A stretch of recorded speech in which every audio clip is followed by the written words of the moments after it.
From the hill country of Texas, this is One Radio Network. A very pleasant good morning to you. This is Patrick Timpone. And you've got OneRadioNetwork.com. Kind of a cloudy, cool day. I think fall has fell here in Central Texas. Hope you're enjoying yourself wherever you are and have some kind of enough water and stuff going on where you live. It is September 29th, 2009, and this is OneRadioNetwork.com. We broadcast every morning, 10 to 11 a.m. Central Time, and all the podcasts are available to everyone worldwide at no cost. On OneRadioNetwork.com, we are listener-supported. We sell a few products here and there, but the majority of our support is through your kind donations, $5, $10, $20, and that somehow gets us there throughout the day and throughout the year, and we're working on, I guess, almost about a year and a half here on the air.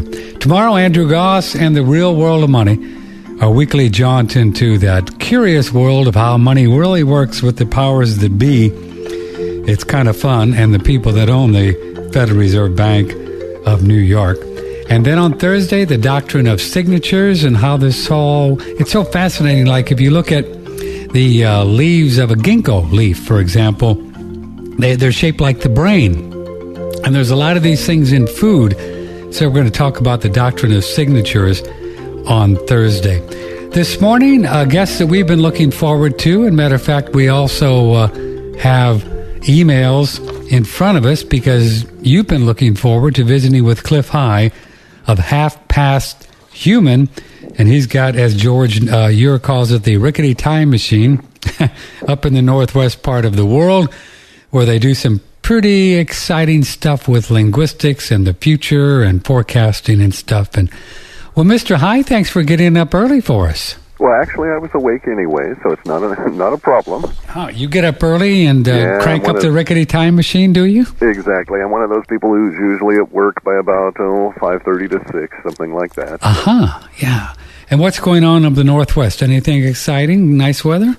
No, raining at the moment, so nice weather. Yeah, it's our typical going into the tunnel, we call it, because around October we start getting clouds that pretty much sit over us and drizzle us or rain on us or storm on us until about end of March, first part of April, something in that area. Now, your main website is Half Past Human, and explain to folks who have never heard about Half Past Human of what your main focus is, and explain how you do this amazing work.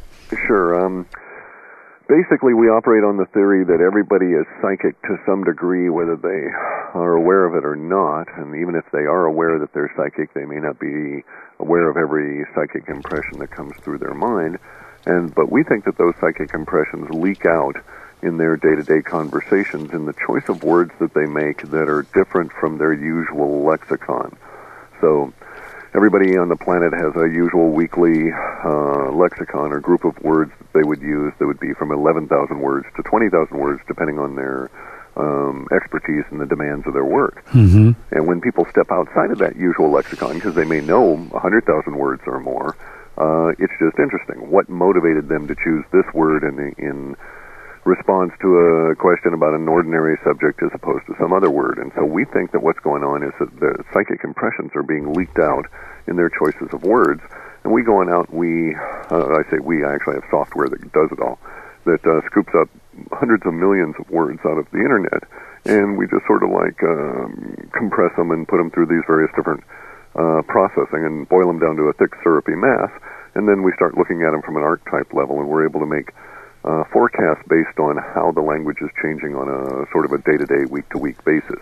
So it's the change in language that allows us to do the forecast, not the change. Actual words. Now, how do you know what's changed? For example, I don't know. Let's just take one individual like Patrick.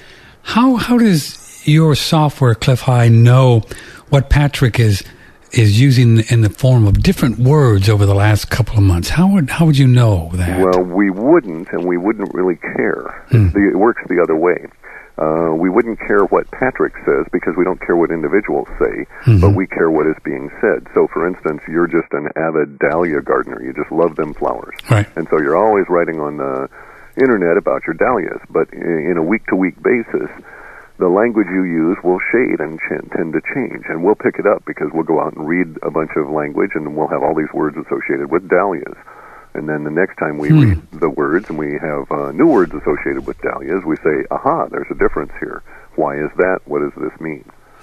So if I were psychic and knew that, there was going to be a big flood in central Texas, and I just kind of knew it on my soul level, if you will, and subconsciously I knew it, and I was kind of preparing myself for it, I may use words that will tip you guys off. Correct. In fact, we would basically find that even if you were psychic and didn't know it, nonetheless, under those circumstances, say that a week out or whatever was the range of your psychic ability, you would suddenly, or you wouldn't suddenly, but you'd start shifting over into sets of words that related to the archetype of the flood. And so there'd be a lot of uses of words around water and associated water themes and so on.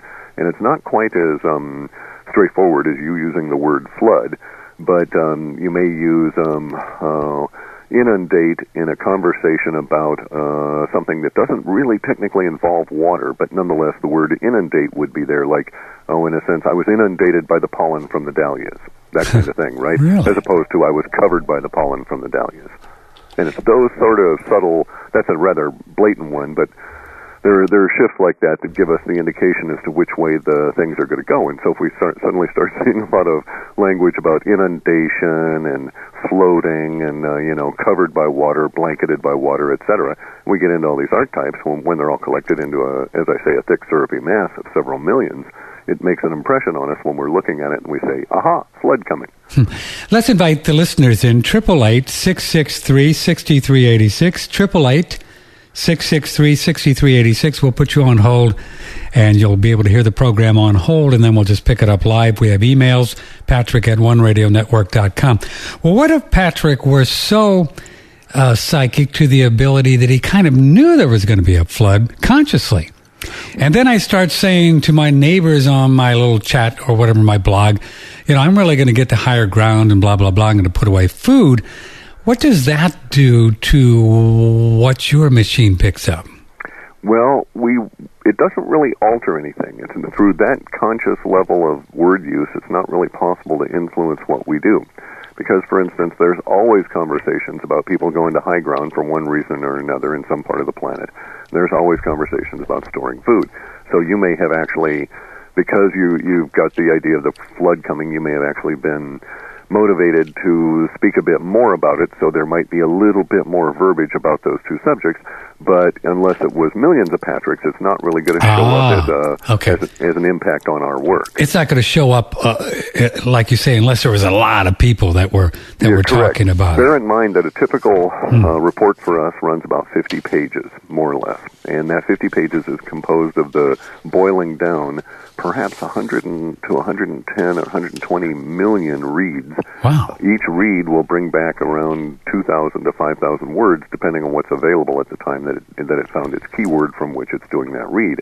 So we're truly working on the order of 500 and 600 million words to start with that we, as I say, eventually boil down and look at and then produce a 50-page report. So it would be very difficult to be able to skew our stuff deliberately or inadvertently. There are a couple of conditions that can cause this, and we have filters in place that usually watch out for that. Now, Clif, your latest report that you refer to, you all change your paradigm where it's a real affordable. What is it, like $10 now? $10 for the the last shape of the things to come. Yes. And that came out a couple of weeks ago. September 15th. Yeah. Yes. September 15th. Shape of the things to come, and I think you're going to do another one, maybe 3 or 4 months. Correct. But folks can get this entire report, and this is how you guys support yourself on halfpasthuman.com, right? Correct. halfpasthuman.com. Let's take some calls here. What's your first name? Where are you calling from? Hello? Hello? Hi, go ahead. You're on the air. Hi, Cliff. I wanted to ask you about the revolution, when does it start bullets flying, so to speak? Bullets flying? Well, I can't say that exactly when will be the shot heard around the world, but I suspect because we're getting a lot of words around oppression, repression, and suppression from the powers that be in January, February, they've got to have some kind of a trigger response to be oppressive too. So if I was a betting kind of fellow and figured on odds, I would say, well, the odds seem to be sometime in January, February, and probably related to a very harsh incident around the swine flu or something of that ilk. It's going to depend, though, on whether or not the Israelis actually attack Iran before that period of time. Because if they do, then the froth becomes quite whipped up, and we may indeed see fighting incidences here in the U.S. in late December.